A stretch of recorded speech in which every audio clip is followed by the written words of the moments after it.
రామ్ మందిర్లో నిన్న బాలరాముడు ప్రాణప్రతిష్ఠ జరిగింది. అయితే చాలా మంది భారతీయులు అనేది ఏంటంటే అంత ఖర్చు పెట్టి అసలు అక్కడ గుడి కట్టడం అవసరమా అని. అవసరమే. ఎందుకంటే పాయింట్ నెంబర్ 1, ఈ గుడిని కట్టడానికి గవర్నమెంట్ ఒక్క పైసా కూడా ఖర్చు పెట్టలేదు. 3,500 కోట్లు మన దేశంలోని మూలల నుండి డొనేషన్స్ రూపంలో వచ్చాయి. ఇది నేను చెప్పట్లేదు. The Sriram Janmabhoomi Teerthkshetra ట్రస్ట్కి chairman అయిన ఐఏఎస్ నృపేంద్ర మిశ్రా గారు చెప్పారు. ఈ 3,500 కోట్లలో గుడికైన ఖర్చు 1,800 కోట్లు మాత్రమే.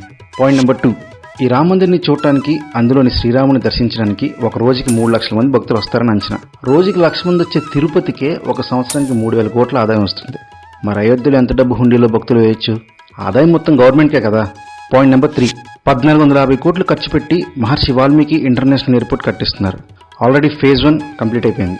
ఒక ఇయర్కి 60 లక్షల మంది ఎయిర్వేస్లో ప్రపంచ నలుమూల నుండి అయోధ్యకి వచ్చేలా ఫెసిలిటీస్ కల్పిస్తున్నారు. ఆ ఎయిర్పోర్ట్ ద్వారా కొత్తగా 10,000 మందికి పైగా ఉద్యోగాలు వచ్చాయి. ఆ ఎయిర్పోర్ట్ పూర్తయ్యేసరికి ఇంకో 20,000 మందికి పైగా జాబ్స్ వచ్చే అవకాశం కూడా ఉంది. 60 lakhs travellers in year is not a joke. ఎయిర్వేస్లోనే అంతమంది వస్తే మరి రైల్వేస్లో ఇంకెంతమంది వస్తారు?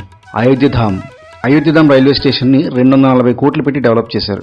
ఈ ఒక్క స్టేషన్లోనే రోజుకి 1,50,000కి పైగా టికెట్లు బుక్ అవుతాయి. పాయింట్ నెంబర్ 4, ఈ ఒక్క రామ మందిర్ వల్ల అయోధ్యలో ఎన్నో ఏళ్ల నుండి ఆగిపోయిన అభివృద్ధి స్టార్ట్ అయింది. 15,000 కోట్లు పెట్టి అక్కడ ఇన్ఫ్రాస్ట్రక్చర్ డెవలప్ చేయడానికి, వరల్డ్ క్లాస్ ఫెసిలిటీస్ కన్స్ట్రక్ట్ చేయడానికి గవర్నమెంట్ ఫండ్స్ రిలీజ్ చేసింది. పాయింట్ నెంబర్ 5, ఇదంతా జరగడం వల్ల అయోధ్యలో రియల్ ఎస్టేట్ 400% బూమ్ అయింది. అది కూడా లాస్ట్ 4 yearsలో. ఎగ్జాంపుల్కి 2020లో ఒక స్క్వేర్ ఫీట్ 1,000 రూపీస్ ఉంటే ఇప్పుడు 6,000 నుండి 10,000 రూపాయలు ఉంది. That's not an easy. పెద్ద రెసిడెన్షియల్ అండ్ కమర్షియల్ అపార్ట్మెంట్స్ కూడా అక్కడ కన్స్ట్రక్షన్స్ జరుగుతున్నాయి.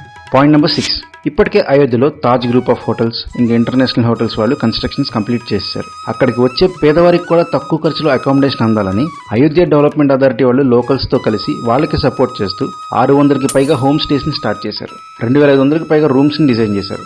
దీనివల్ల లోకల్స్కి చాలా పెద్ద ఆదాయం వచ్చే మార్గం అవుతుంది. ఓన్లీ ఈ స్టేస్ నుండే ఒక సంవత్సరానికి అయోధ్యకి 10,000 కోట్ల ఆదాయం రాబోతుందని ఒక అంచనా కూడా వేశారు. ఇంకా టూరిజం నుండి అయోధ్య హార్ట్ అని, అయోధ్య థీమ్ పార్క్ అని, లోకల్లో లాకెట్లు, బొమ్మలు, తాళ్లు, చిన్న గిఫ్ట్లు ఇలాంటి అమ్మేవాళ్ళు, ఇవి కాకుండా light shows, musical shows, etcetera ఇలా అన్ని కలిపి ఒక సంవత్సరానికి 1,00,000 కోట్ల ఆదాయం వస్తుంది. ఒక్క గుడి వల్ల 1,00,000 కోట్ల రొటేషన్ అవడం అంటే చిన్న విషయం కాదు కదా.